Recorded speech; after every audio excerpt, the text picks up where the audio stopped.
नमस्कार, मी सुवर्ण जोशी. महाराष्ट्राची खबरबात या बुलेटिनमध्ये स्वागत. पुण्यातून सुरुवातीला बातमी आपण बघणार आहोत. पुणे महानगरपालिकेच्या स्थायी समितीचे अध्यक्ष हेमंत रासने यांनी कसबा विधानसभा मतदारसंघात घरात येऊ कोरोना लस देऊ हा उपक्रम सुरू केलेला आहे. या माध्यमातून दिव्यांग, वयोवृद्ध आणि अंथरुणावर खिळून पडलेल्या व्यक्तींना त्यांच्या घरी जाऊन कोरोना लस दिली जाणार आहे. याकरता 3 फिरती लसीकरण केंद्र सुरू केली गेली आहेत. नागरिकांना घरोघरी जाऊन लस देण्याचा हा महाराष्ट्रातला पहिलाच उपक्रम आहे.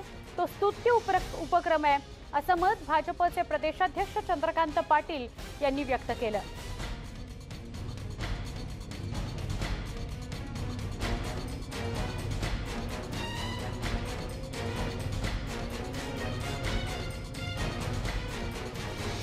या सगळ्या संदर्भात आपण अधिक जाणून घेऊया. आमचे पुण्याचे प्रतिनिधी चंद्रकांत फुंदे आपल्या सोबत आहेत.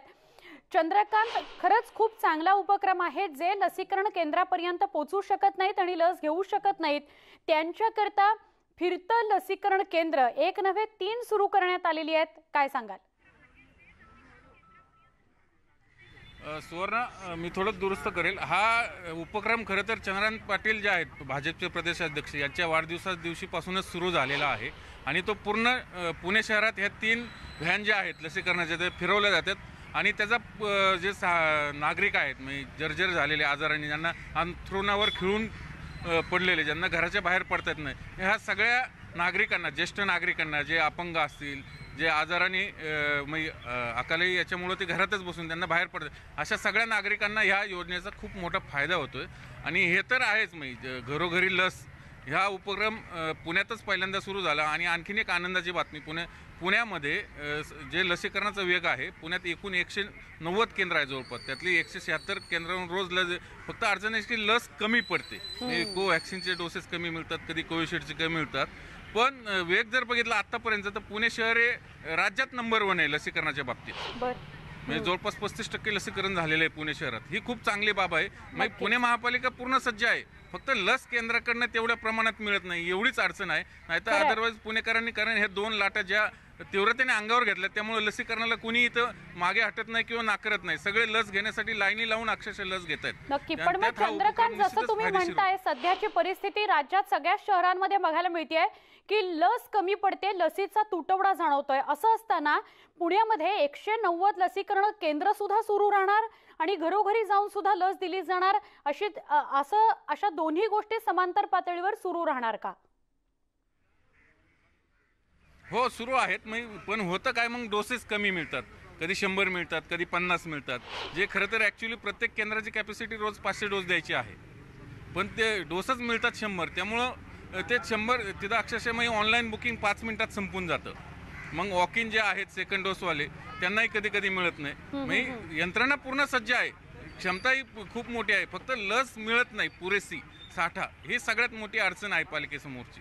ती मिळावी त्यासाठी मध्यंतरी पालिकेने प्रयत्न केले. स्वतः महापौर आदर पुनावालांशी बोलले, त्यांनी तयारी दाखवली, पण ते केंद्रांनी परवानगी न दिल्यामुळे कोविशिल्ड थेट पुणे महापालिकेला लस देऊ शकले नाही. हे सगळ्यात मोठी शोकांतिका आहे. चंद्रकांत, अजून एक विषय, घरी येऊ लस देऊ हा उपक्रम असेल किंवा 3 फिरती लसीकरण केंद्र असतील, हे दोन्ही उपक्रम पुणे महापालिकेने सुरू केलेले आहेत का? त्यांचे कर्मचारी ते उपक्रम राबवत आहेत का? हो, निश्चितच. पुणे महापालिकेचेच हेमंत रासने यांनी जरी तो सुरू केला असला, पण ते शेवटी स्थायी समितीचे अध्यक्ष आहेत आणि भाजपचे पदाधिकारी आहेत. त्यामुळं हे महापालिकेच्या यंत्रणेमार्फतच सगळे राबवलं जातं आणि त्याला लसही ऑब्व्हियसली महापालिकेकडनंच मिळते. आणि आता तर मध्यंतरी थोडे ह्या श्रेयबाजीवरून वाद झाल्यानंतर आयुक्तांनी सरळ आदेश काढला, प्रत्येक नगरसेवकाला 1 केंद्र दिलं. तिथलं सगळं व्यवस्थापन नगरसेवकांनीच पाहायचं. मग ते लसीकरणाचं ऑब्व्हियसली शेवटी तोंड त्यांना द्यावं लागतं. लोकांना, लोक जातात कोणाकडे, नगरसेवकाकडे, बाबा आम्हाला लस द्या. म्हणून मग शेवटी ते या निर्णयावर ते आलेलं की प्रत्येक नगरसेवकाला 1 केंद्र दिलं आणि तिथली सगळी जबाबदारी त्या नगरसेवकाकडे आहे. त्याचं सगळं व्यवस्थापन, फक्त डोस कमी पडतात हीच सध्या सगळ्यात मोठी पालिका प्रशासनासमोरची अडचण आहे. नाहीतर क्षमता पूर्ण क्षमतेने वापरलं तर कदाचित 5-6 महिन्यात सगळं लसीकरण पूर्ण होऊ शकतं, पण तेवढे डोसेस मिळत नाहीये. नक्की. आणि आज न्यूज 18 लोकमत चंद्रकांत ही बातमी दाखवतच आहे की कोल्हापूर काय, नागपूर काय, औरंगाबाद काय, इथे तर लसीकरण केंद्र बंद करावी लागली कारण लसीचे डोसच उपलब्ध नाहीत. चंद्रकांत, पुण्यातल्या सगळ्या घडामोडींविषयी माहिती दिल्याबद्दल धन्यवाद. आता बातमी आपण बघूया पिंपरी चिंचवडमधून. पिंपरी चिंचवड महानगरपालिका आयुक्त राजेश पाटील यांनी कर्मचाऱ्यांकरता एक अजब फतवा काढलेला आहे. येत्या 20 जुलैपर्यंत लसीचे दोन्ही डोस घेतले नाही तर कर्मचाऱ्यांना वेतन न देण्याचा निर्णय घेण्यात आलेला आहे. महापालिकेच्या आस्थापनेवर जवळपास 7,479 अधिकारी, कर्मचारी, शिक्षक काम करतायत. प्रशासनाकडून वारंवार आवाहन करून सुद्धा बहुतांश कर्मचारी आणि अधिकाऱ्यांनी लस न घेतल्यानं हा आदेश काढल्याचं आयुक्त सांगतायत. मात्र हा निर्णय कंत्राटी पद्धतीनं काम करणाऱ्या सफाई कर्मचाऱ्यांना सुद्धा लागू होत असल्यानं केवळ 20 दिवसात लसीचे दोन्ही डोस कसे उपलब्ध होणार असा प्रश्न आता कर्मचाऱ्यांसमोर निर्माण झालेला आहे. आत्ताच एक परिपत्रक जारी केलेलं आहे. त्याच्यामध्ये महानगरपालिकेचे कर्मचारी, अधिकारी, मानधनावरचे कर्मचारी, त्याच्यानंतर जे कॉन्ट्रॅक्टकडे असणारे कर्मचारी या सगळ्यांनी लसीकरण करून 20 जुलैपर्यंत लसीकरण पूर्ण करून घ्यावं, जेणेकरून तिसऱ्या लाटेसाठी संपूर्णपणे जास्तीत जास्त लोकांचं वॅक्सिनेशन व्हावं ही त्याच्यामागची भूमिका आहे. 20 जुलैपर्यंत ज्यांचं कोणाचं लसीकरण महानगरपालिकेच्या कर्मचाऱ्यांचं होणार नाही त्यांचा जुलै महिन्याचा पगार काढण्यात येणार नाही असं सुद्धा त्या परिपत्रक म्हणलेलं आहे. याची उद्देश एवढाच आहे की जास्तीत जास्त लोकांचं जे महानगरपालिकेशी संबंधित आहे त्यांचं जास्तीत जास्त लोकांचं लसीकरण व्हावं हा त्याच्या मागचा उद्देश आहे. एकतर ह्या कंत्राटी कामगारांना, सफाई कर्मचाऱ्यांना पूर्ण वेतन मिळत नाही वेळेवरती, तर त्याच्यामध्ये जर आयुक्तांनीच अशा पद्धतीने आदेश काढले तर ह्या सफाई कर्मचारी, कंत्राटी कामगारांचं काय होणार? त्यांच्यासाठी कोण प्रश्न उचलणार? त्यांच्यासाठी कोण न्याय मिळवून देणार आहे? परंतु हे जरी सगळ्या गोष्टी असताना बाकीचे पण इतर इश्यूज आहेतच त्याच्यामध्ये, कंत्राटी कामगारांचे, सफाई कर्मचाऱ्यांचे, पण हे जरी असताना हा असा आदेश काढला तर त्याच्यामध्ये स्पष्टपणे त्यांनी लिहायला पाहिजे होते की ह्या केंद्रावरती जाऊन तुम्ही लस घ्या. आणि जर घाईघाईने लोकांनी जर लस घेतली आणि त्याचे दुष्परिणाम काही झाले तर त्याला जबाबदार कोण असणार आहे?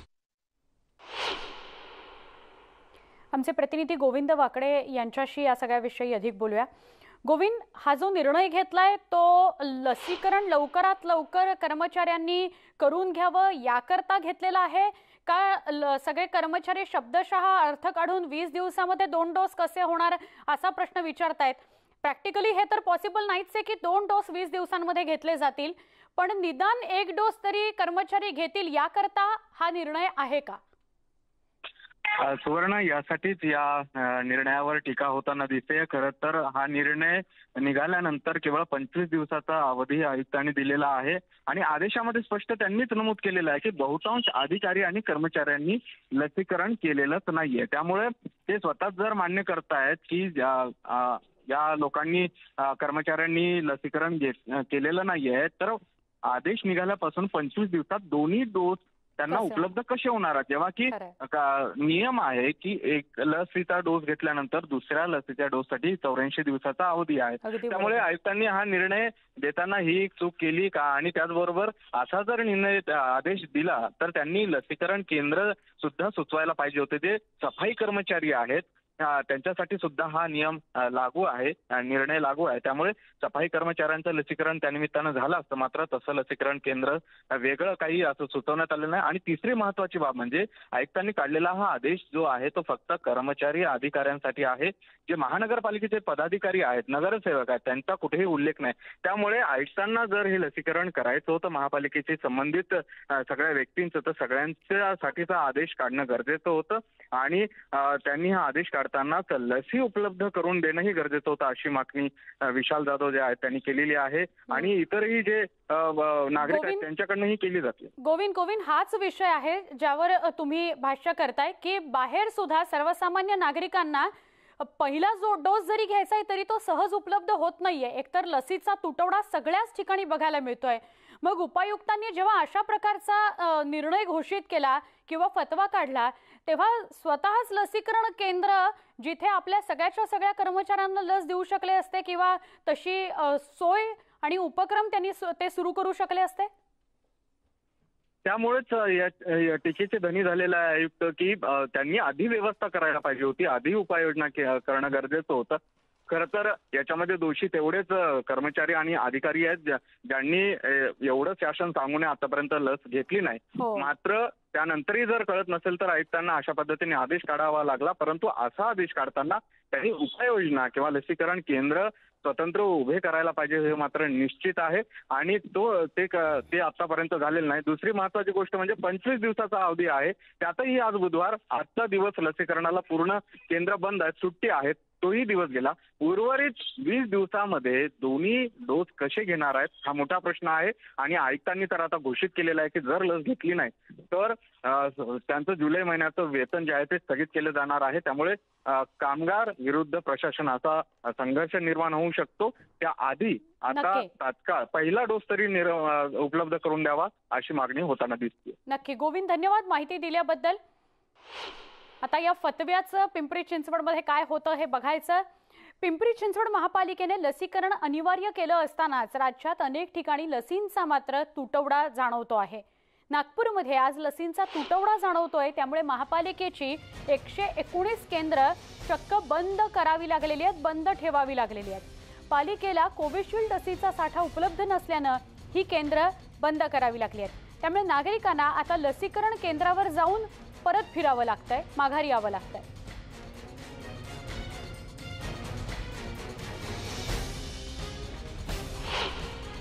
डेल्टा प्लसमुळे जी तिसरी लाट आहे ती लवकर येईल असं जे भाकीत वर्तवलं जात आहे, त्यामुळे नागरिकांच्या मनामध्ये भीती आहे आणि नागरिक मोठ्या संख्येने लसीकरण केंद्रावर लस घ्यायला येत आहे, गर्दी करत आहे. मात्र नागपूर महानगरपालिकेचं जर का चित्र बघायचं झालं तर नागपूरमध्ये 122 केंद्रापैकी 119 केंद्र बंद आहे. कारण की या केंद्रात कोविशिल्डचा लसीचा जो साठा उपलब्ध न झाल्यामुळे मागच्या 2 दिवसापासून नागपूर महानगरपालिकेला हे केंद्र बंद ठेवावे लागले. त्यामुळे आपण बघू शकतो की नागपूर महानगरपालिकेचे लसीकरण केंद्राच्या दारावर अशा प्रकारे लोकांची गर्दी पाहायला मिळत आहे. लोक चौकशी करत आहे, कारण की लोकांना सांगितलं जात आहे की आज लसीकरण होईल. अनेक लोकांना तर मेसेज देखील मिळाले की त्यांचा जो दुसरा डोस आहे तो आज त्यांना मिळेल. त्यामुळे लोक लसीकरण केंद्रावर येत आहे, मात्र आल्या पावली त्यांना परत जावं लागत आहे. त्यामुळे नागरिकांच्या संतप्त भावना, कारण की अनेक असे नागरिक स्वतःचं काम धंदा सोडून इथे आले लसीकरणासाठी, त्यांचा वेळ वाया जात आहे. काही नागरिक आपण त्यांना विचारूया. काकू, मला एक सांगा, तुम्ही कधीपासून इथे येत आहे? परवाच्या दिवशी पण आली, वापस गेली, काल पण आली होती, वापस गेली आणि आज पण पुन्हा आली. अच्छा, काय म्हणत इथे आल्यानंतर? बंद झालं म्हणते, आता नाही आहे म्हणते, असे सांगतात. मग आम्ही वापस जातो, काय करणार आहे मग. तुम्हाला तुमचे कामधंदे सोडून इथे यावं लागतं? कामधंदे सोडून आम्ही येतो. सुट्टी घेतली आम्ही आज की आज चालू राहील म्हणून सगळं, पण काही चालू नाही. याआधी पण सुट्टी घेऊन आले तुम्ही? हो, सुट्टी घेऊनच आली होती मी. आज पण सुट्टी घेऊन आली मी. आता कधी होईल काही माहिती आहे का? नाही, कधी होईल हे माहितीच नाही आम्हाला. तुम्हाला सांग, तू कधीपासून लसीकरणाचा प्रयत्न करत आहे? परवाच्या दिवशी आलो होतो, त्या दिवशी अर्धा तास लाईनमध्ये लागलो. सर्व काही झाल्यावर ते म्हणतात की अवेलेबल नाही आहे, तुम्ही चालले जा. हा सेंटर सोडून दुसऱ्या सेंटरवर गेलो, तिथे मी 2-2.5 तास लाईनमध्ये लागलो. ते म्हणत होते आधी की भेटणार. सर्व काही झालं, मग त्यांचा लंच टाईम झाला, सर्व काही त्यांनी झाल्यानंतर 1-1.5 तास लंच केलं आणि त्यानंतर म्हणतात की फक्त 18 लोक थांबा, बाकीचे चालली जा. तर त्यांना माहीत आहे आपल्यापाशी इतकेच स्लॉट आहे, तर त्यांनी तितक्याच लोकांना थांबायला ठेवायला पाहिजे ना. आता माझं कॉलेज सुरू आहे, तर माझे क्लासेस त्या दिवशी बुडले. कालही आलो होतो तर काल ते म्हणे उद्या येईन, आज आलो, आज आणखी म्हणत आहे काही माहिती नाही, उद्या करत आहे, पण परफेक्ट काही सांगत नाही ते. अच्छा, तुम्हाला आज मेसेज आला, काय मेसेज होता? की आज लसीकरणाचा दुसरा डोस तुम्ही घेऊन घ्या म्हणून. अच्छा, मग कुठे गेलो तुम्ही? आम्ही 4 सेंटर फिरत आलो सर. आता आम्ही त्रिमूर्तीनगरवरून त्रिमूर्तीनगरला गेलो, हनुमान मंदिरला गेलो, सुभाषनगरला गेलो आणि सुभाषनगरवरून कळलं आम्हाला की इथले चालू आहे इंदिरा गांधीमध्ये. इंदिरा गांधी, मेवो आणि मेडिकल हे 3 ठिकाणी चालू आहे, म्हणून आम्ही इंदिरा गांधीमध्ये आलो. आम्ही सतत 8 वाजतापासून फिरत आहे सेंटर. बघा, म्हणजे नागरिकांच्या कसं संतप्त भावना, सकाळपासून फिरत आहे, कामधंदे सोडून फिरत आहे. नागपूर महानगरपालिका किंवा सरकारचं जे काही नियोजन आहे याबद्दल तुमचं काय मत आहे? नाही सर, त्यांनी लोकांना असं पहिले सांगायला पाहिजे व्यवस्थित. आणि इथल्या कर्मचाऱ्यांना माहीतच नाही राहत की काय चालू आहे वा. फक्त ते एवढं सांगून देतात की उद्या येऊन जा, कुपन वाटून देतात आणि त्यानुसार मग आम्ही आमचं प्लॅनिंग करतो, तर पण इथे आल्यावर सगळं हे होऊन जातं. बरोबर. तर अशा प्रकारची परिस्थिती नागपूरमध्ये पाहायला मिळते, कारण की 122 पैकी 119 केंद्र बंद आहे आणि त्यामुळे कुठेतरी नागरिकांच्या मनामध्ये संतप्त भावना आहे. कारण की अनेक नागरिक स्वतःचा वेळ काढून इथे येत आहे आणि काही लोकांना तर आपले कामधंदे सोडून इथे यावे लागत आहे। असं असताना इथं आल्यानंतर त्यांना माहीत पडतं की लसीकरण केंद्र बंद आहे, त्यामुळे नागरिकांना मोठा मनस्ताप सहन करावा लागत आहे। व्हिडिओ जर्नलिस्ट प्रशांत मोहितेसह तुषार कोळे, न्यूज 18 लोकमत, नागपूर। औरंगाबादमध्ये सुद्धा काही वेगळी परिस्थिती नाही। औरंगाबादमध्ये लसीकरणाकरता गर्दी बघायला मिळाली। मनपाच्या वतीनं सुरू असलेल्या प्रोझोन मॉल इथं लसीचा पहिला डोस घेण्याकरता नागरिकांनी सकाळपासून केंद्रावर गर्दी केलेली होती। लसीकरणासाठी नागरिकांनी चक्क चपलांच्या रांगा लावल्या होत्या। लसीचा तुटवडा असतानाच नागरिकांनी रांगा लावल्याचं पाहायला मिळालं। आपण थेट औरंगाबादमधून आमचे प्रतिनिधी सचिन जिरे यांच्याशी बोलूया। सचिन, नागपूर काय, मुंबईतल्या काही केंद्रांवर काय किंवा वेगवेगळ्या ठिकाणी आपण बघितलं आज दिवसभरात अनेक ठिकाणी लसीचाच तुटवडा होता। प्रोझोन मॉलमध्ये औरंगाबादमध्ये काय परिस्थिती होती सचिन? औरंगाबादमध्ये महानगरपालिकेच्या वतीने सध्या 4 केंद्रांवरती लसीकरण सुरू होतं। त्यापैकी एक केंद्र जो होता ज्या ठिकाणी पहिला डोस दिला जात होता आणि बाकीचे उर्वरित 3 केंद्र जे होते त्यामध्ये दुसरा डोस दिला जात असल्याने सर्वात जास्त वर्दळ जी होती ती होती प्रोझोन मॉलमध्ये आणि एकच केंद्र असल्यामुळे आणि त्या ठिकाणी सकाळपासूनच प्रचंड मोठ्या प्रमाणात नागरिकांनी लसीकरणासाठी गर्दी केली होती। तिथे 300 डोस पहिले 300 डोस देण्यात येणार होते। आज 300 लसींचा साठा जो होता तो त्या ठिकाणी ठेवण्यात आला होता। मात्र सकाळपासून एवढी प्रचंड गर्दी झाल्याने नागरिकांनी आपला नंबर लागावा म्हणून अक्षरशः चपला ज्या आहेत चपला रांगेत ठेवल्या होत्या। सकाळपासून या ठिकाणी नागरिकांनी गर्दी केली होती। मॉर्निंग वॉकहून आलेले नागरिक जे आहेत तर थेट मॉर्निंग वॉकहून त्या ठिकाणी येऊन रांगेत उभे होते। अनेकांनी तर देखील नाश्ता देखील केला नव्हता, चहा देखील पिलेला नव्हता, तरी देखील सकाळपासून या ठिकाणी गर्दी केली होती। जरी इतर शहरांमधली परिस्थिती आजची दिसत असली तरी गेल्या 3 दिवसापासून औरंगाबाद शहरामध्ये लसीचा तुटवडा जाणवतो। त्यामुळे शहरातील अनेक केंद्रांवरती अनेक गर्दी वर्दळ पाहायला मिळते। 2 दिवसापूर्वीच चेंगरारेंगरी देखील लसीकरणासाठी झाली। काल देखील अशाच प्रकारचा गोंधळ बजाजनगर भागात उडाला होता। असे अनेक प्रकार या ठिकाणी या लसीच्या तुटवड्यामुळे आज तब्बल 75 केंद्र मनपाने लसीकरणाचे बंद केलेले आहेत। फक्त 4 केंद्रांवरतीच या ठिकाणी औरंगाबाद शहरामध्ये लसीकरण होत आहे। त्यामध्येही पहिला डोस फक्त एकाच केंद्रावरती दिला जात आहे। त्यामुळे लसीच्या तुटवड्यामुळे प्रचंड प्रमाणात गर्दी होताना आपल्याला या घडीला दिसत आहे। चपलांच्याच रांगा लावण्यात आला हा एक जरा विशेषच भाग आहे। म्हणजे चपला ठेवायच्या, आपला नंबर लावायचा आणि मग 4-5 तासांनी जेव्हा कधी आपलं काम करून येऊ तेव्हा असेल तिथे चप्पल आणि लागला असेल नंबर तर लस मिळेल, तेही फक्त 300 डोस। सचिन, धन्यवाद या सगळ्या घडामोडी करता, या सगळ्या माहिती करता। औरंगाबादहून आमचे प्रतिनिधी सचिन जिरे आपल्या संपर्कात होते, जे अधिक माहिती सांगत होते। आता बघूया कोल्हापुरामधलं चित्र काय होतं। कोल्हापूर जिल्ह्यात लसीकरण पूर्णपणे ठप्प झालं होतं। सगळ्या केंद्रांवर लसीचा तुटवडा होता। काही ठिकाणी कोविशिल्ड तर काही ठिकाणी कोवॅक्सिन अल्प प्रमाणात उपलब्ध होतं। त्यामुळे कोल्हापूरमध्ये अनेक केंद्रांवर लसीकरण बंद पडलं। कोल्हापूरमध्ये CPR रुग्णालयामधल्या लसीकरण केंद्रावर नेमकी परिस्थिती काय होती याविषयी सांगतायत आमचे प्रतिनिधी संदीप राजगोळकर।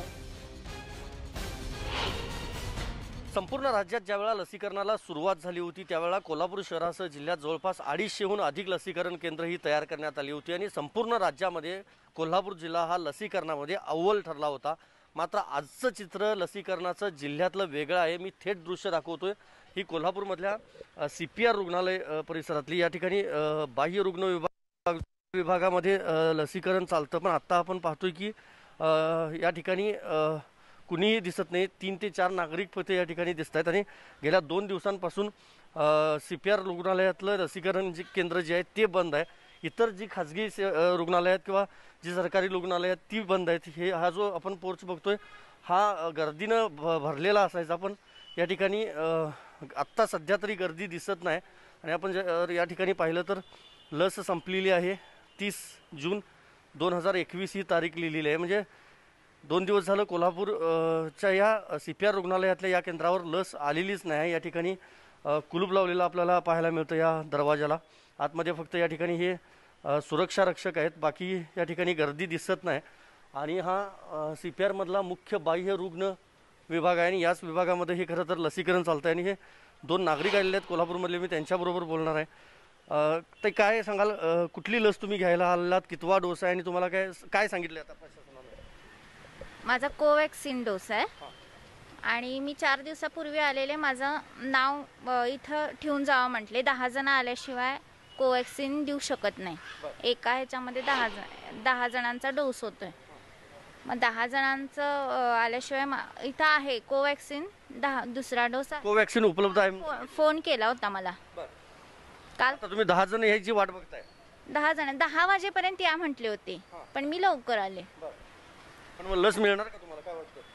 ते आता फोन केला होता तर देतो म्हटले, म्हणून वाट बघण्याशिवाय काय पर्याय नाहीये. तुम्ही काका किती वाजता आलाय, कुठला डोस काय सांगितलंय? मला काय सांगितलं, नुसतं बोर्ड लिहिलाय लस संपली म्हणून. मेसेज आलेला आहे की तुम्ही लस घ्यायला या म्हणून. आणि इथं 84 दिवस झाले. 1 दिवस फक्त हे होत होता, त्या दिवशी मी आलो होतो, मी आणि वडील.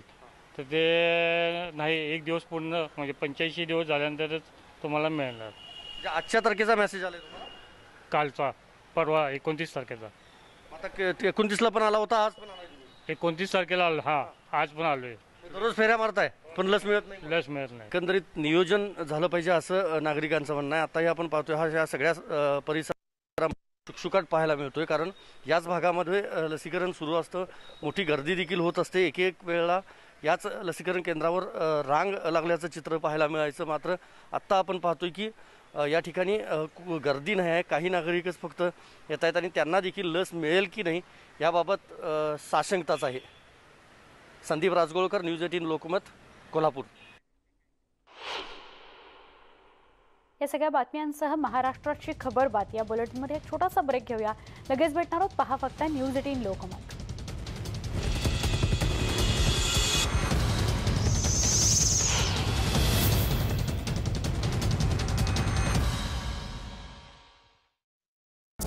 मुद्दा एक, त्याला बाजू अनेक. सत्य की असत्य, देखावा की वास्तव, समाजातील धगधगत्या समस्यांचं व्यासपीठ. मुद्दा महाराष्ट्राचा, फक्त न्यूज 18 लोकमतवर. तुम्ही लस घेतली का?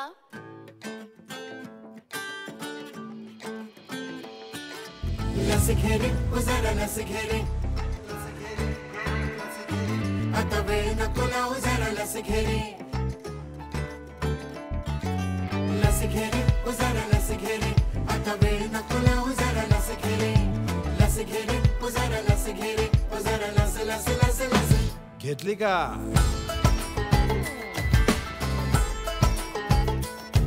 चल स्वतः पुढे ये, नकोस मागे राहू. एकाच लसीने सुखात जगशील भाऊ.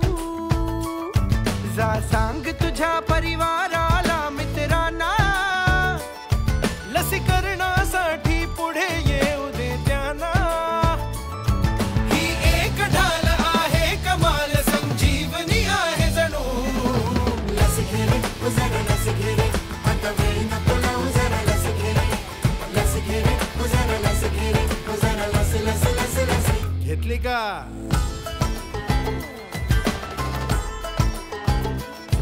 आपल्याच साठी मोहीम लसीकरणाची होतील सुरक्षित सारे भारतवासी.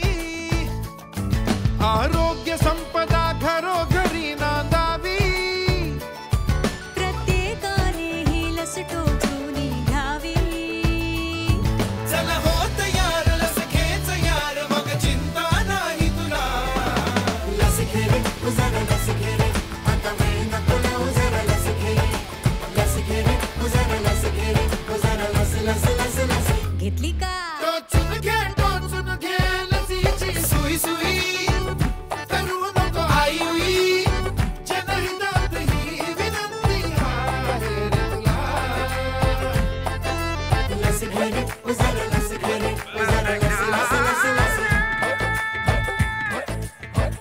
योग्य वाटेने ध्येय सापडते.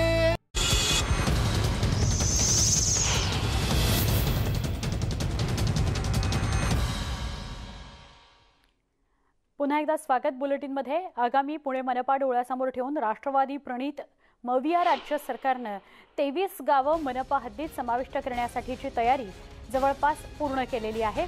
सूत्रांच्या माहितीनुसार येत्या 8 दिवसांमध्ये नगरविकास खात्याकडून या संदर्भातली अंतिम अधिसूचना देखील निघू शकते। ही गावं पुणे मनपा हद्दीत समाविष्ट झाल्यास राष्ट्रवादीला त्याचा मोठा फायदा होऊ शकतो। त्यामुळे साहजिकच राष्ट्रवादी काँग्रेसने त्याचं स्वागत केलेलं आहे। तर पालिकेतील विद्यमान सत्ताधारी भाजपनं आधी या गावांच्या विकासाकरता पालिकेला 9,000 कोटींचा निधी द्या अशी भूमिका घेतली आहे।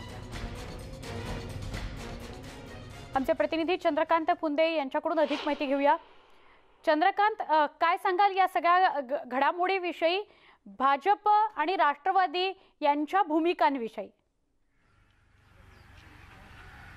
हे बघ, सुवर्ण स्पष्ट आहे, राष्ट्रवादीला आगामी महापालिकेत पुणे महापालिकेत आपली स्वतःची सत्ता आणायची आणि हे जे समाविष्ट होणारे गावं आहेत त्यातले बहुतांश गावामध्ये राष्ट्रवादीचं प्राबल्य आहे, म्हणून ते 23 गावं समाविष्ट करतायत। या सगळ्या इलेक्शनच्या आधी सगळी घाई सुरू आहे। अधिसूचनाही काही 1-2 दिवसातही निघेल कदाचित, किंबहुना सही झालेली आहे अशी सूत्रांची माहिती, फक्त अधिकृत अजून जाहीर केलेलं नाही। पण ह्या गावांच्या आपल्या काही समस्या आहेत। ठीक आहे, तुम्ही गावं समाविष्ट करता, पण त्यांच्या नेमक्या काय समस्या आहेत, त्यांची काय दुखणी आहेत, आपण त्यांच्याकडनं जाणून घे। आपल्यासोबत खडकवासले सरपंच आहेत, मला सांगा तुमची काय समस्या? सर्वप्रथम महाविकास आघाडी व कृती समितीचे मी खडकवासला ग्रामस्थांच्या वतीने अभिनंदन करतो व त्यांचे धन्यवाद मानतो। गाव महानगरपालिकेमध्ये जात असताना एका साईडला खुशी आहे, एका साईडला दुःख आहे की लोक संभ्रमात आहे की गावाची अल्पभूधारक लोक त्यांना गावावर आरक्षण पडते की काय आपल्या जमिनीवरती, याबाबत लोक संभ्रमात आहे। त्यामुळे आमची सर्व ग्रामस्थांच्या वतीने मागणी अशी आहे की नवीन DP हा आरक्षित यापुढे तुमच्या गावात आरक्षण नको, कारण ऑलरेडी तुमच्या गावातली बरीचशी जमीन गेली, धरणात गेली, वॉटर गेली। 70% जागा आमची केंद्र सरकार राज्य सरकारच्या प्रोग्राम अंतर्गत गेलेले आरक्षण झालेले। आरक्षण नकोय तुम्हाला? तुमचं गाव कुठलं? नाही, आमचं गाव नांदेड। आमच्या गावचं तुमच्याकडे तर नांदेड सिटी एवढी मोठी? हो, नांदेड सिटी असताना लोकसंख्येचा विचार करूनच वाढ रचना झाली पाहिजे, किंवा जे आता शिवणे उत्तम नगर कोंडव्याला जसं पुणे महापालिका पण टॅक्स आकारते आणि प्राधिकरण पण, असे 2-2 टॅक्स लावू नका म्हणजे झालं।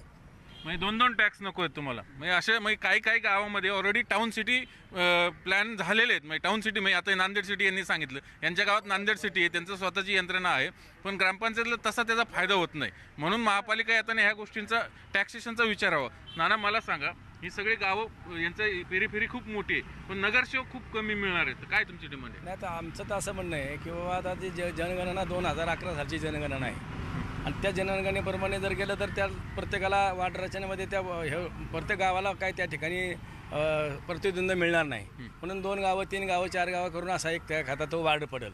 ते वाढ पडत असताना त्या ठिकाणी सर्वांचा विचार करून त्या ठिकाणी तशा पद्धतीचे वाढ केले पाहिजे आणि म्हणून प्रत्येक गावाला वाढ रचना झाल्यानंतर त्या प्रत्येक गावाला प्रतिनिधी किंवा प्रत्येक गावचा विकास त्या दृष्टीने झाला पाहिजे। आता कसं झालं, ते 11 गावांना 2च नगरसेवक असल्यामुळे ते कुणाला काय करावं नाही त्या गावाला, म्हणून तसं न करता आम्ही असं म्हणतो की आता पद्धतीने म्हणून ही गावं महानगरपालिकेत समाविष्ट करून घ्या आणि वाढ रचना व्हायच्या आधी घ्या, याचा आमची ती कृती समिती हीच मागणी होती आणि म्हणून आम्ही गेला। आता त्या पद्धतीने जी कर आकारणी आहे, आताच्या नवीन पद्धतीने आता कर आकारून करू नये, कारण 2097 पूर्वी गावं गेली होती, त्या टायमाला ज्या सालचं घर त्या सालचा कर आकारला होता आणि त्या ठिकाणी फक्त 20% किंवा 10% त्या ठिकाणी वार्षिक त्या ठिकाणी त्या ग्रामपंचायती टॅक्सवर वाढ होती, परंतु आता काय करतात आयुक्त लोक त्या पद्धतीने आताची लेट कर नाही, आताच्या ह्या पद्धतीने रेट प्रमाणे त्या ठिकाणी कर करतात, आताचं व्हॅल्युएशन करतात आणि त्या व्हॅल्युएशन पण करतात। आता कोणाचं ते पूर्वीचं काय माती विटातलं बांधकाम असेल, पत्र्याचं शेड असेल, ते किती 500 गायच्या गोठ्याला रेडी लावला, म्हणजे जर ते 200 रुपये टॅक्स पडत असेल तर 5-5 10,000 20,000 रुपये टॅक्स त्या ठिकाणी महानगरपालिका, त्यामुळे ती लोक एवढी वाईटकल्यात की बाबा महानगरपालिका शेती ग्रामपंचायत बरी असे म्हणायला लागली, पण म्हणून आमचं असं म्हणणं आहे की त्या पद्धतीने कर आकारावा, ते ग्रामपंचायत ज्या सालचं घर त्या सालचा कर किंवा ग्रामपंचायतीने आता जे टॅक्स आकारलेले आहेत त्या टॅक्सच्या पद्धतीने 10-15% काय असेल ते वाढ करावी, वार्षिक किंवा 5 वर्षांची वाढ करावी आणि त्या पद्धतीने ही सगळ्यात मोठी अडचण आहे। हे बरेचसे ग्रामीण भागातली गावं आहेत, तिथं मग गायींचा गोठा असेल, त्यालाही आता महापालिकेच्या दरानुसार जर टॅक्स लागला तर जगायचं कसं शेतकऱ्यांनी, ही सगळ्यात मोठी अडचण त्यांनी सांगितलेली। मला सांगा, तुमचं गाव कुठलं आणि काय? आंबेगाव खुर्द आमचं गाव। विकास झाला पाहिजे, 23 गावं जे आता महाराष्ट्र शासनाने गावं घेतलेली आहेत त्याचा विकास झाला पाहिजे, खऱ्या अर्थाने विकास झाला तर आम्ही पुणे महानगरपालिकेत आल्यासारखं झालं। राजकारण नाही, पण विकास झाला पाहिजे। आता ही गावं उघड आहे, राजकारणासाठी घेतली जात आहेत, राष्ट्रवादीला सत्ता हवी त्यासाठी घेतली जात आहेत, पण ते करताना विकासाचं काय? विकास तर झालाच पाहिजे, कारण विकास होणे गरजेचं आहे. कुठलाही पक्ष असू द्या, कुठल्याही सरकार असू द्या, कुणाची सत्ता असू द्या, आम्हाला विकास पाहिजे. हे सर्व तोही नियोजनबद्ध विकास झाला पाहिजे. बकाळ वस्ती खूप वाढलेली आहे, त्याचंही नियोजन झालं पाहिजे. ड्रेनेज असो, पाणी असो, रस्ते असो, अनेक समस्या या गावामध्ये आहेत, त्या कमी झाल्या पाहिजे. तुमचं गाव कुठलं? दाहेरी. आता दाहेरी तर किती वाढले आपण बघितलंय, म्हणजे अजूनही काही घरं गुंठेवारीत अडकलेली आहेत. मग आता ऑलरेडी निम्म गाव गेलेलं आहे तुमचं, काही राहिलेलं आहे. तर दाहेरी पूर्ण गेले, पण विकास झाला एवढे जाऊन? पाहिजे तसं नाही झालेला अजून विकास नाही झालेला. म्हणजे सुवर्णबग हे दाहेरी गाव कधी गेलेलं आहे तुमचं? 2017 गेलेलं आहे, 2 वर्षापूर्वी. म्हणजे जे 11 गावं गेली ना मध्यंतरी पालिकेत समावेश झाली, त्या 2 वर्षापासून या गावात कुठलाच विकास नाही. अजूनही गावकी पद्धतीने तिथला कारभार सुरू आहे आणि टॅक्स मात्र महापालिकेच्या दराचा आकारला जातोय. हे सगळ्यात मोठं दुःख नाही. त्यामुळे 23 गावं समावेश करताना हा मुद्दा निश्चितच लक्षात घेतला गेला पाहिजे. महत्वाचं जे महाराष्ट्र सरकारने जे गुंठेवारी आणले ती कागदावे, तिची अंमलबजावणी लवकर व्हावी, त्याशिवाय सर्वसामान्य लोकांना दिलासा भेटणार नाही. तुम्ही काय सांगाल? या ठिकाणी आमचं कोंडवेदावडे गाव इंडियन ग्रस्त आहे. त्या ठिकाणी मोठ्या प्रमाणावर 8,000 एकर आमच्या शिवने उत्तमनगर कोपरे गावची जागा आरक्षित झालेली आहे. त्यामुळे आता जे काही अल्पभूधारक शेतकरी राहिलेले त्यांना ही भीती आहे की कॉर्पोरेशन आल्यानंतर मोठ्या प्रमाणावर परत आरक्षण पडेल. त्यामुळं महापालिकेला आमची विनंती आहे की आरक्षण रहित ज्या गावांना ऑलरेडी आरक्षण झालेली आहेत, खडकवासला कोसला असेल, कोंडवेदावडे असेल, त्यामध्ये IT असेल, खडकवासला धरण असेल, एवढ्या मोठ्या प्रमाणावर आमच्या गावांचं पहिलेच ऑलरेडी आरक्षित झालेले आहेत. जे काही अल्पभूधारक शेतकरी राहिलेले आहेत त्यांच्यावरती जर परत आरक्षण पडलं तर खूप मोठा अन्याय त्यांच्यावरती होणार आहे. त्यामुळे येणाऱ्या महापालिकेने कमी प्रमाणात टॅक्स आकारावा, आरक्षण रहित त्या ठिकाणी DP असावा आणि अशा पद्धतीने गुंठेवारीची लवकरात लवकर अंमलबजावणी करावी. PMRD मध्ये छोट्या प्लॉटचं सँक्शन बरेच वर्ष बंद होतं. PMRD मध्ये छोट्या प्लॉटचं जर सँक्शन बंद असल्यामुळं नाविलाज असतो, लोकांची इच्छा असून देखील त्यांना त्या ठिकाणी अनधिकृत बांधकाम नाविलाज असतो करावं लागलेलं आहे आणि त्या ठिकाणी लोकांची छोटी छोटी घरं आहेत. अजून गुंठेवारी कायदा मंजूर झालाय पण अंमलबजावणी लवकरात लवकर होईल, जेणेकरून सर्वसामान्य नागरिकांना त्या ठिकाणी लोन मिळेल आणि त्या ठिकाणी घरं त्यांची अधिकृत होतील. अशा पद्धतीची आमची मागणी आहे. तुमचं आता आमचं आंबेगाव बुद्रुक गाव आहे, हे 97ला 70% गेलं होतं. अशीच 11 गावं आहेत की जी 97ला ती 70% गेली होती आणि 30% आता ह्याच्यामध्ये गेलेले आहेत आत्ताच्या 17मध्ये. तर ह्या गावाचं DP करताना तुम्ही आता पहिलं ऑलरेडी शेतकऱ्यांच्या जागा त्या महापालिकेत आहेत, ग्रामपंचायतमध्ये आहेत. या 11 गावाचा DP करताना जर संलग्न DP केला की ते आरक्षण गार्डन असेल, मशानभूमी असेल आहे, जर पहिल्या DPमध्ये आहे तर त्या गावात ते डबल आरक्षण देऊन कशासाठी टाकायचे? तर त्यासाठी ते 11 गावांना स्पेशल विकास आराखडा करताना विचारात घेतलं पाहिजे. त्यांच्या समस्या काय आहेत आणि जे पहिले आरक्षण आमच्या गावात पडलेले आहेत ती वगळून इतर काय लोकसंख्येच्या रूलनुसार जे DPचे रूल असतात त्यानुसार आरक्षण टाकली कमी प्रमाणात तर समाधानी राहतील. नाही तर दोन्हीकडे अडचण करून. चंद्रकांत, म्हणजे प्रश्न गंभीर आहेत गावकऱ्यांचे, या सगळ्या ग्रामपंचायतीमध्ये राहणाऱ्या सगळ्यांचे प्रश्न समजून घेतले पाहिजेत. राजकारणापुरता हा मुद्दा वापरला जायला नको. धन्यवाद ही सविस्तर माहिती दिल्याबद्दल. भाजपचे प्रदेशाध्यक्ष चंद्रकांत पाटील बोलतायत. याच्यामध्ये राज्यातल्या राजकीय स्थितीवर जसं आम्ही भाष्य केलं तसं मोठ्या प्रमाणावर आपल्या पदाचा उपयोग करून हा जो पैसा जनरेट करणं चाललेला आहे, कायदा सुव्यवस्थेचे धिंडवडे उडवणं चाललेलं आहे, ज्या मुंबई पोलिसांची संपूर्ण जगामध्ये वाह होती त्या मुंबई पोलिसांमधला हा अटक झाला आणि तो अटक झाला, ह्याच्यावर आरोप त्याच्यावर आरोप, सत्यानाश चाललेला आहे. तर त्यावरही आम्ही त्या ठरावात चिंता व्यक्त करताना असा एक मुद्दा मांडला की जर परमवीर सिंगांच्या उद्धवजींना लिहिलेल्या पत्र, न्यायालयाला पण नाही, उद्धवजींना लिहिलेल्या पत्रावर जर अनिल देशमुखांवर हायकोर्टामध्ये CBIच्या इन्क्वायरीचा आदेश होतो तर सचिन वाझे हे पण सरकारी अधिकारी आहेत, पोलीस अधिकारी आहेत, त्यांनी अनिल परबांवर आणि अजितदादांवर दोघांवरही आरोप केले. त्या आरोपाची CBI इन्क्वायरी झाली पाहिजे. आता त्या अशा प्रकारच्या आमच्या कुठल्याही प्रस्तावाला पाठपुरावा म्हणून आम्ही संबंधित सगळ्या घटकांना ते पत्र लिहित असतो विथ कव्हरिंग लेटर. त्या प्रस्तावात जेवढे विषय आले त्या सगळ्यांना पत्र आम्ही लिहिले आहेत. तसं आम्ही माननीय अमित भाईंना हे पत्र लिहिलेलं आहे की महाराष्ट्रामध्ये जवळजवळ 1.5 कोटीच्या पेक्षा जास्त मेंबरशिप BJPची आहे. 2000 आमचे पदाधिकारी त्या दिवशी अधिवेशनात बैठकीमध्ये प्रस्ताव पारित करताना होते व्हर्च्युअली. आणि यावेळेला तर व्हर्च्युअल आणि फिजिकल असं कॉम्बिनेशन आम्ही केल्यामुळे त्या जिल्हा केंद्रामध्ये 30-35 संख्येने एकत्र आले होते. तर अशा एका पक्षाने संघटनेने अतिशय जबाबदारीने हा ठराव केलेला आहे आणि त्याची अमितभाईंनी दखल घ्यावी. असं CBI इन्क्वायरी लागली पाहिजे असं लॉजिकल परमवीर सिंगांच्या पत्रावर लागतं तर बाजींच्या पत्रावर का नाही असं मी अमितभाईंना पत्र लिहिलं. विधानसभा अधिवेशनामध्ये निवडणुका होतील अध्यक्षपदाच्या असं चाललंय. असं जर निवडणूक झाली तर भारतीय जनता पक्ष उमेदवार देणार का किंवा भारतीय जनता पक्षाची काय भूमिका असेल? नाही, मला असं वाटत नाही की ह्या अधिवेशनामध्ये विधानसभा अध्यक्षाची निवडणूक होईल. आता सगळेच नियम पायदळी टोळायचे असेल ठीक आहे, तर 48 तासाची नोटीस लागते आणि ती 48 तासाची नोटीस ते अधिवेशन 2 दिवस असताना कशी देणार आहे मला प्रश्न आहे. पण ती डिक्लेअर केली की बघू काय करायचं. असाही प्रवाह त्यांना धाडसच नाही डिक्लेअर करण्याचं. असा एक प्रवाह आहे की अशा निवडणुका जनरली बिनविरोध केल्या जाणार असंही म्हटलं जातं. Not necessary. संकेत आहे पण आपण त्यावेळेस त्याला पाळणार किंवा त्याच्यामध्ये साधारणतः संकेत असा आहे की विधानसभा अध्यक्षाची निवडणूक बिनविरोध करताना विधानसभा उपाध्यक्ष हे विरोधी पक्षाला द्यायचं असतं. तर विरोधी पक्ष तर तुम्ही ऑलरेडी घेऊनच टाकलं. म्हणजे आता फक्त विरोधी पक्ष नेता ठेवलाय तोही घेऊन टाका म्हणजे मग सगळं बरोबर होईल अशी स्थितीमध्ये हे सरकार आहे. शिवसेना आणि काँग्रेसने व्हीप बजावलेले आहे सगळ्या आमदारांना अधिवेशनाच्या पार्श्वभूमीवर. भाजपची भीती वाटते आम्हाला नाही वाटत, तर आम्ही व्हीप नाही करणार. आमचा कोणी आमदार कुठे जाणार नाही. आजारी असेल तर आजारी स्थितीमध्ये अधिवेशनामध्ये येईल. व्हीप काढण्याची वेळ आली याचाच अर्थ काय? तुम्हाला हे सरकार चालवताना क्षणोक्षणी असा भास होत आहे तर इकडून काय खेचलं काय कोणी, तिकडे कोणी घेतलं की काय. आणि त्यामुळे सारखे संजय राऊत ते स्वतःलाच बघत असतात. पडणार नाही आहे, पडणार नाही असं ते स्वतःला पडणार नाही असं करत असतात. ओके. राज्यपालांनी पत्र दिलं मुख्यमंत्र्यांना की अध्यक्षपदाची निवडणूक घ्यावी कारण तुम्ही तशी मागणी राज्यपालांकडे केली होती. आपण काय सांगा? चांगलं आहे ना. आमची मागणीच आहे की विधानसभेला अध्यक्ष नाही असं महाराष्ट्राच्या विधानसभेमध्ये पहिल्यांदा झालं. हे संदर्भ देणार मध्य प्रदेशचा. मग मध्य प्रदेशमध्ये खूप चांगल्या गोष्टी होतात त्याचा पण संदर्भ द्या.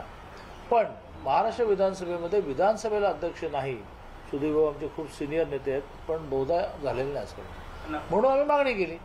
राज्यपालांनी यांना सूचना केली.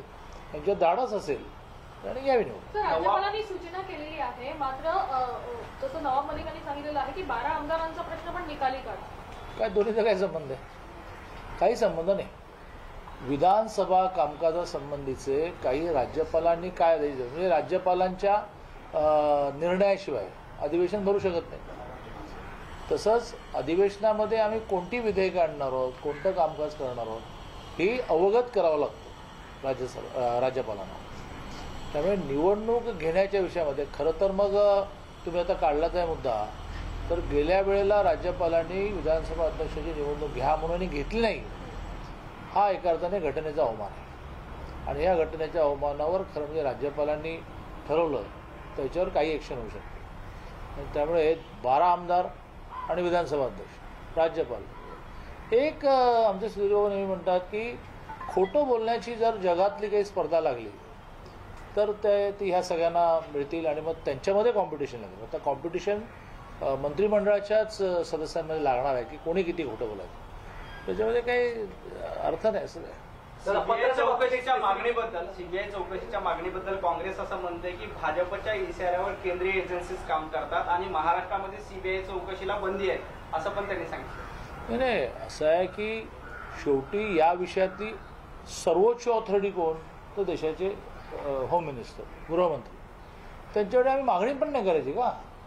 त्या गृहमंत्र्यांना ठरवू देत किंवा अशा प्रकारची सीबीआय इन्क्वायरी लागण्यासाठी राज्याची परवानगी लागते. आणि आता मी एवढंच सांगतो की हे फक्त पत्र आहे. सगळ्या प्रोसिजर पूर्ण करणार आहे त्या 2-3 दिवसामध्ये आणि जे झालं देशमुखांचं तेच होईल.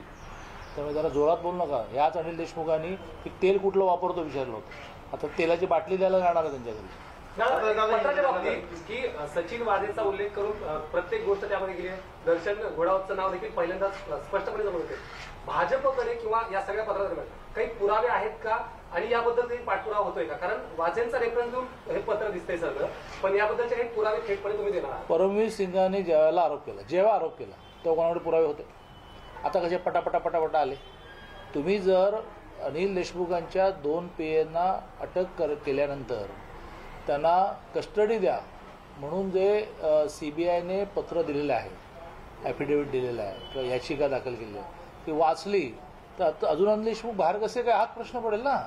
हे अनिल देशमुखांसंबंधीचे पुरावे परमवीर सिंगांच्या पत्राच्या वेळेला होते नव्हते, ते इन्क्वायरी लागले आले. तसं वाझेंच्या पत्रामध्ये काय आहे आणि आमच्याकडे पुरावे आहेत काय अपेक्षा लावा CBI, ते CBIचं काम आहे.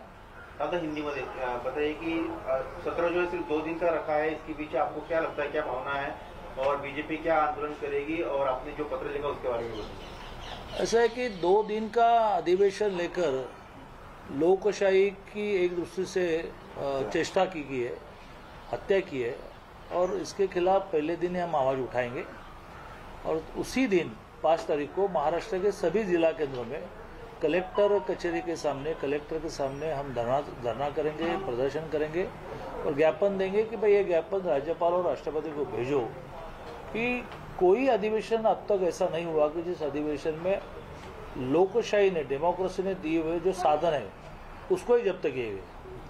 प्रश्न चर्चा के लिए नहीं आना समझ सकते, प्रश्नों के उत्तर नहीं देना, ये उत्तर देने के लिए डरते हैं, भागते हैं, तो इस पर हम आवाज़ उठाएंगे. एक दूसरा, आपने विधानसभा अध्यक्ष के चुनाव के बारे में कहा तो वो जब नोटिस निकालेंगे देखेंगे.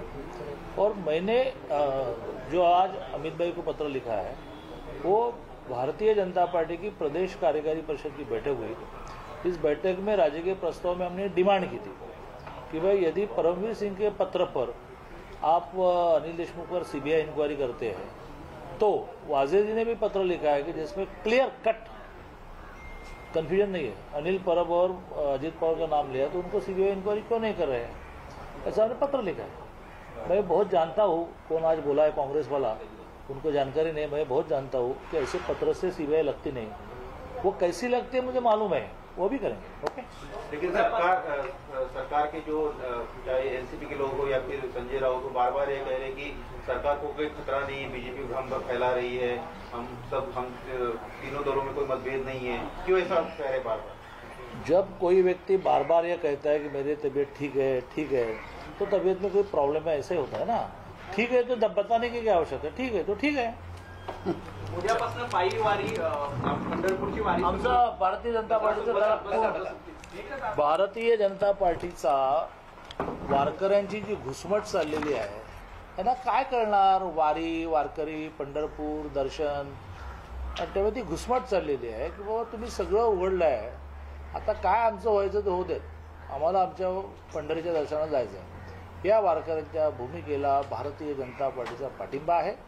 केवळ वारकऱ्यांना आमची हात जोडून विनंती आहे की कोविडची भीती संपलेली नाही, त्याचे नियम पाळून पण तुम्ही पायीवारी केली पाहिजे. तुमच्या पायीवारीमध्ये जिथे जिथे सहभागी होता येईल तिथे तिथे आमचा नेता सहभागी होईल. दादा अमरनाथ यात्रेवर पण रिस्ट्रिक्शन्स आहेत, आपण ती पण बंद आहे. नाही, अमरनाथ यात्रेवर रिस्ट्रिक्शन्स आहेत, ती कोविडच्या पेक्षा सुद्धा आतंकवादाच्या बाबतीत जास्त आहेत. पाकिस्तानचा ड्रोन आणि कोविडच्या भीतीमुळे जर अशा प्रकारे अमरनाथ यात्रेवर बंदी असेल तर त्याच्या बाबतीत सुद्धा आमचं म्हणणं असं आहे की सगळं उघडलं आहे, नियम पाळून यात्रा झाल्या पाहिजेत. त्यामुळे पंढरपूरच्या यात्रेला वारकऱ्यांना आमचा सपोर्ट. तिरुपती सुरू आहे, तिरुपतीचं सुरू आहे. मुख्यमंत्री आणि शरद पवार यांच्या बैठका वाढल्या, त्यात काय होतं हे कळण्या इतकं मी अंतर्ज्ञानी नाही, त्यामुळे तुम्हीच काय कळलं तर मला संध्याकाळी कळवा. दादा और एक मुद्दा है, आज कुछ मुस्लिम संगठनों ने और प्रकाश आंबेडकर ने मुस्लिम आरक्षण की मांग की है. किन्होंने? प्रकाश आंबेडकर जी और मुस्लिम संगठन, मुस्लिम जो वो मांग की है, सरकार के बाद सरकार जवाब देगी. कुछ करेगी या फिर दबाव में आएगी. शिवसेना को खुशी के लिए कुछ भी करना है. भाजपचे प्रदेशाध्यक्ष चंद्रकांत पाटील यांची पत्रकार परिषद, अर्थात ही पत्रकार परिषद होती. अमित शहांना त्यांनी जे पत्र लिहिलेलं आहे आणि अजित पवार आणि अनिल परबांच्या CBI चौकशीची जी मागणी या पत्रामधून करण्यात आलेली आहे त्या संदर्भातल्या पत्राविषयी त्यांनी या पत्रकार परिषदेत माहिती दिली. एक छोटासा ब्रेक पहा फक्त न्यूज 18.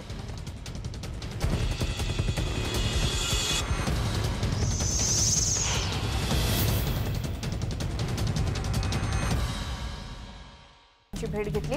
रिव्हलिन यांचं कॅपिटलमध्ये हाऊस स्पीकर नॅन्सी पेलोसी यांनी स्वागत केलं आणि इस्रायलच्या पंतप्रधानपदाची धुरा नफ्ताली बेनेट यांनी हाती घेतल्यानंतर लगेचच काही दिवसात ही भेट झाली आहे. त्यामुळे इराणच्या अण्वस्त्र कार्यक्रमावर नियंत्रण ठेवण्यासाठी जगभरातून प्रयत्न सुरू आहेत. रिव्हलिन यांची ही प्रश्न 1 त्याची उत्तराने, घटना 1 तिला जबाबदाराने, मुद्दा 1 त्याला बाजूने, सत्य की असत्य, देखावा की वास्तव, समाजातील धगधगत्या समस्यांचं व्यासपीठ. मुद्दा महाराष्ट्राचा, फक्त न्यूज 18 लोकमतवर. तुम्ही लस घेतली का?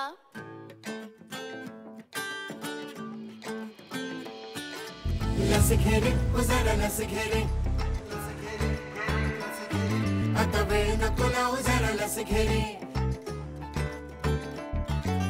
लस घे रे, जरा लस घे रे, आता वेळ नको लावू, जरा लस घे रे. लस घे रे, जरा लस घे रे, जरा लस लस लस लस घेतली का?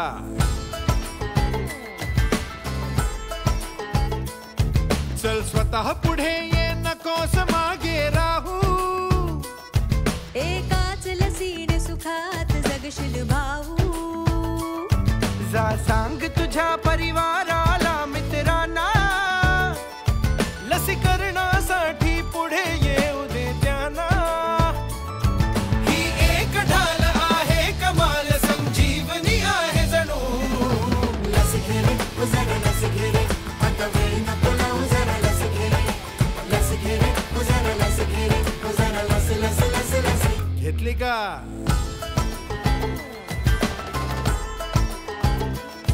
आपल्याच साठी मोहीम लसीकरणाची, होतील सुरक्षित सारे भारतवासी. आरोग्य संपदा घरोघरी नांदावी, प्रत्येकाने ही लस टोचून घ्यावी.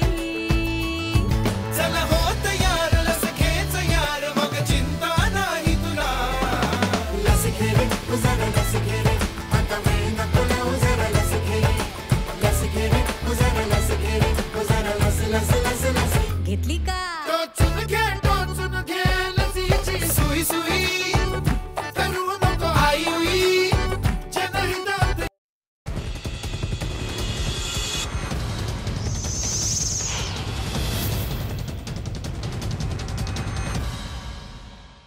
महाराष्ट्राची खबर बातमध्ये पुन्हा एकदा स्वागत. भाजपचे प्रदेशाध्यक्ष चंद्रकांत पाटील यांनी काही क्षणापूर्वीच पत्रकार परिषद घेतली. यामध्ये पत्रकारांच्या अनेक प्रश्नांना त्यांनी उत्तरं दिली. पण हा पत्रकार परिषदेचा उद्देश हा होता की आज अमित शहांना चंद्रकांत पाटलांनी पत्र लिहिलेलं आहे. केंद्रीय गृहमंत्री अमित शहा यांना पत्र लिहून त्या पत्रामध्ये त्यांनी असं स्पष्ट केलं आहे की अजित पवार आणि अनिल परबांवर CBI चौकशी झाली पाहिजे. आता हे कशाच्या आधारावर, तर सचिन वाझेंनी जे मुख्यमंत्र्यांना पत्र लिहिलेलं आहे त्यामध्ये त्यांनी अजित पवार आणि अनिल परबांवर आरोप केलेले आहेत, ताशेरे ओढलेले आहेत. त्याचा हवाला देत त्यांचीही CBI चौकशी व्हावी अशी मागणी केंद्रीय गृहमंत्र्यांकडे भाजपचे प्रदेशाध्यक्ष चंद्रकांत पाटलांनी केलेली आहे. हा एक मुद्दा होता चर्चेचा. मात्र त्याचबरोबर या पत्रकार परिषदेमध्ये कायदा आणि सुव्यवस्थेचे धिंडवडे निघालेले आहेत असा सुद्धा आरोप चंद्रकांत पाटलांनी केलेला आहे. हे सरकार 2च दिवसांचं अधिवेशन ठेवून उत्तर देण्यापासून पळ काढतं आहे आणि त्याचा निषेध भाजप करणार आहे. वेगवेगळ्या ठिकाणी अधिवेशनाच्या पहिल्या दिवशी धरणं आंदोलन केलं जाणार आहे असं सुद्धा चंद्रकांत पाटील म्हणाले. अध्यक्षपदाची निवडणूक होणार नाही असा माझा कयास आहे, कारण 48 तासांची निदान सूचना आधी द्यावी लागते आणि ती काय अजूनपर्यंत आलेली नाही. त्यामुळे सगळे नियम धाब्यावर बसवून ही अध्यक्षपदाची निवडणूक घेतली तर काहीही होऊ शकतं असं चंद्रकांत पाटील म्हणाले. पण यावेळेला तरी 2 दिवसांच्या अधिवेशनामध्ये अध्यक्षपदाची निवडणूक होणार नाही असा कयास त्यांनी बांधलेला आहे. विधानसभेला अध्यक्ष नाही असं पहिल्यांदाच झालेलं आहे असंही त्यांनी म्हटलं. याच अनुषंगाने बोलताना जेव्हा पत्राचा पुन्हा प्रश्न विचारला गेला, पत्रासंदर्भात पुन्हा प्रश्न विचारला गेला की या एवढ्याशा पत्राने काय CBI चौकशी होत नाही, तेव्हा मात्र त्यांनी उत्तर दिले की केंद्रीय गृहमंत्री ते ठरवतील. काँग्रेसचे प्रवक्ते डॉक्टर राजू वाघमारे आपल्यासोबत आहेत, त्यांच्याशी बोलूया. वाघमारे सर, एक पत्रकार परिषद चंद्रकांत पाटलांनी घेतली आणि अमित शहांना जे पत्र लिहिलेलं आहे त्याच्या संदर्भात त्यांनी प्रतिक्रिया या पत्रामध्ये या पत्रकार परिषदेमध्ये दिलेली आहे. तुम्ही काय सांगाल या सगळ्याविषयी? कायदा आणि सुव्यवस्थेचे धिंडवडे निघालेले आहेत या सरकारमध्ये असं चंद्रकांत पाटील म्हणतायत. कसं आहे माहितीये का की चंद्रकांत दादा पाटलांना सत्ता हाती न मिळाल्यामुळे भाजपच्या प्रमुख नेत्यांचं मानसिक संतुलन बिघडलेलं आहे आणि त्या मानसिक बिघडलेल्या संतुलनामुळे अशा प्रकारची वक्तव्य चंद्रकांत दादा पाटील सारखा त्यांचा नेता करू शकतो हे बघून आश्चर्य वाटतं. कारण कोणत्याही पक्षाच्या मीटिंग मध्ये किंवा पक्षाच्या कार्यकारिणीमध्ये अशा प्रकारचे ठराव पास केले जात नाहीत की यांची चौकशी ईडी मार्फत किंवा केंद्रीय खात्यांमार्फत करावी. हे असं पक्षीय पातळीवर काही कधी होत नाही. त्याच्यामुळे आता काय झालेलं आहे की भाजपला सत्ता हातातली न मिळाल्यामुळे भाजप कासावीस झालंय आणि कोणत्याही परिस्थितीत आरोप करायचे, केंद्रीय ईडी आणि सीबीआयची मदत घ्यायची आणि ती मदत घेऊन या महाविकास आघाडीच्या नेत्यांवर दबाव आणायचा आणि महाराष्ट्रातल्या सरकारला बदनाम करायचं. राजू वाघमारे, चंद्रकांत पाटील असं म्हणतायत की आता आम्ही केंद्रीय गृहमंत्र्यांना पत्र लिहिलेलं आहे, त्यांना ठरवू द्या की चौकशी करायची की नाही किंवा त्या संदर्भातला निर्णय. पण सीबीआय चौकशी करण्याकरता काय करावं लागतं त्या सुद्धा पुढच्या प्रक्रिया आम्ही करणार आहोत. नाही, मी तेच म्हणतोय ना, हे प्रक्रिया वगैरे करण्याचं काय ठरलेलं आहे? यांचा सीबीआय ईडी यांच्या भाजपच्या दावणीला बांधलेल्या संस्था झालेल्या आहेत. त्याच्यामुळे केंद्राला पत्र लिहिलं काय आणि केंद्राला फोन केला काय आजपर्यंत हेच सगळीकडे सुरू केलेलं आहे त्यांनी. त्याच्यामुळे हा जो एक पत्राचा जो बनावट प्रकार ते म्हणतायत तर त्याचं काय शक्य राहिलेलं नाही. पण पत्राचा बनावट प्रकार म्हणजे तुम्हाला काय म्हणायचंय? सचिन वाझेने जे मुख्यमंत्र्यांना पत्र लिहिलं त्यामध्ये अजित पवार आणि अनिल परबांवर चौकशी करावी असा एक त्यांनी मागणी केली होती. नाही, एक गोष्ट लक्षात घ्या, एकदा ईडी आणि सीबीआयच्या ताब्यात ज्यावेळी तुम्ही जाता त्यावेळी तुमच्यावर दबाव टाकून तुमच्याकडून हवी तशी पत्र हे बाकीच्यांकडून लिहून घेतायत आणि माध्यमांना देतायत. हे काय चाललंय? म्हणजे त्या ज्या संस्था आहेत सीबीआय किंवा ईडी किंवा गृहमंत्री यांची स्वतःची व्यवस्था. म्हणजे सचिन वाझेंनी जे मुख्यमंत्र्यांना पत्र लिहिलं ते त्यांच्याकडनं लिहून घेतलं असं म्हणायचंय तुम्हाला? नाही नाही नाही, मी एका पत्राबद्दल नाही म्हणत आहे. मी म्हणतोय आता सरनाईकांचं पत्र घ्या, परमवीर सिंगांची पत्र घ्या, हे सगळं जे चालू आहे हे षडयंत्र महाविकास आघाडीला बदनाम करण्यासाठी आणि महाविकास आघाडीवर दबाव टाकण्यासाठी अशा प्रकारचं काम भाजप करतंय आणि त्याला केंद्रातल्या ह्या वेगवेगळ्या ज्या सार्वजनिक संस्था आहेत ईडी आणि सीबीआय त्यांची मदत घेत आहे. नाही, म्हणजे दुसऱ्यांच्या सांगण्यावरून पत्र लिहिली जातात असं तुम्हाला म्हणायचंय का? कारण सरनाईकांनी सुद्धा पत्र लिहिलं होतं. प्रताप सरनाईकांनी जे पत्र लिहिलं ते ज्यावेळी प्रताप सरनाईकांना ईडीचा त्रास व्हायला लागला, प्रताप सरनाईकांच्या मुलाला अटक करणं म्हणजे चौकशीसाठी बसवण्यात आलं, त्याच्यानंतर प्रताप सरनाईकांनी पत्र लिहिलं ना. त्याच्या अगोदर प्रताप सरनाईकांना आठवण झाली का की भाजप आणि शिवसेनेची युती झाली पाहिजे, भाजप बरोबर आपण काम केलं पाहिजे? हे आठवलं नाही. त्याच्यामुळे हे आठवलं कधी? ज्यावेळी ईडी पाठीमागे लागली त्यावेळी. तर ह्याच्यातून काय सिद्ध होतं की दबाव असल्याशिवाय प्रताप सरनाईकांनी असं पत्र लिहिलं का? आणि शिवसेनेमध्ये अशी काही पद्धतच नाही की शिवसेनेचे नेते त्यांच्या सेना प्रमुखाला अशी पत्र लिहितात. बरं, म्हणजे ते सुद्धा दबावातूनच झालंय असं आपल्याला म्हणायचंय. तुर्तास धन्यवाद डॉक्टर राजू वाघमारे. आपण न्यूज 18 लोकमतशी बोललात त्याबद्दल. काँग्रेसचे प्रवक्ते राजू वाघमारे आपल्या सोबत होते. दबावातून ही पत्र लिहिली जात आहेत आणि त्या माध्यमातून अशा प्रकारची पत्र केंद्रीय गृहमंत्र्यांना लिहिली जातात की चौकशी व्हायला हवी उपमुख्यमंत्री अजित पवार आणि अनिल परब यांची. महाराष्ट्राची खबरबात या बुलेटिनमध्ये या बातम्यांसह इथेच थांबतो आहोत. ताज्या घडामोडींसह काही क्षणात पुन्हा भेटतोय. पहा फक्त न्यूज 18 लोकमत.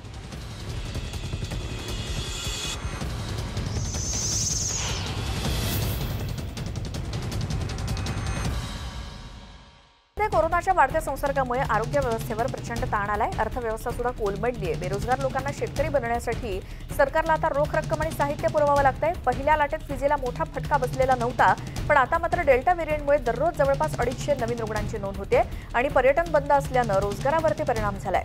ऑस्ट्रेलिया आणि न्यूझीलंडकडून लसींची मदत करण्यात आली आहे.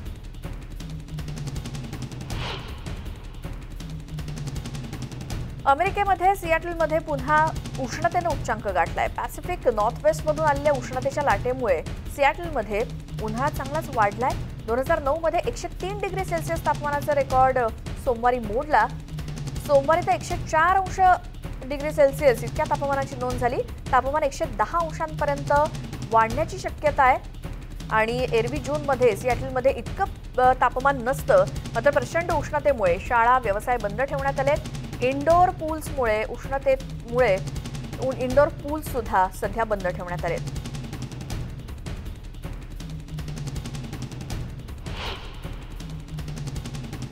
इस्रायलचे मावळते अध्यक्ष रोन रिव्हलिन यांनी अमेरिकेचे अध्यक्ष जो बायडन यांची स्तुती केली आहे. बायडन हे इस्रायलचे सच्चे मित्र असल्याचं ते म्हणाले. मध्य पूर्वमध्ये अण्वस्त्र संघर्ष नसेल असं बायडन म्हणालेत आणि इराणच्या अण्वस्त्र कार्यक्रमावरती त्यांनी हे मत व्यक्त केलं.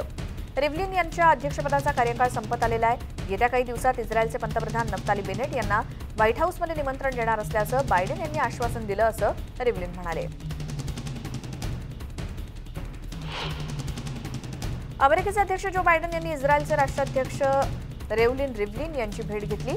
रिव्हलिन यांचं कॅपिटलमध्ये हाऊस स्पीकर नॅन्सी पेलोसी यांनी स्वागत केलं आणि इस्रायलच्या पंतप्रधानपदाची धुरा नफ्ताली बेनेट यांनी हाती घेतल्यानंतर लगेचच काही दिवसात ही भेट झाली आहे. त्यामुळे इराणच्या अण्वस्त्र कार्यक्रमावर नियंत्रण ठेवण्यासाठी जगभरातून प्रयत्न सुरू आहेत. रिव्हलिन यांची ही प्रश्न 1 त्याची उत्तराने, घटना 1 तिला जबाबदाराने, मुद्दा 1 त्याला बाजू अनेक, सत्य की असत्य, देखावा की वास्तव, समाजातील धगधगत्या समस्यांचं व्यासपीठ. मुद्दा महाराष्ट्राचा, फक्त न्यूज 18 लोकमतवर. तुम्ही लस घेतली का?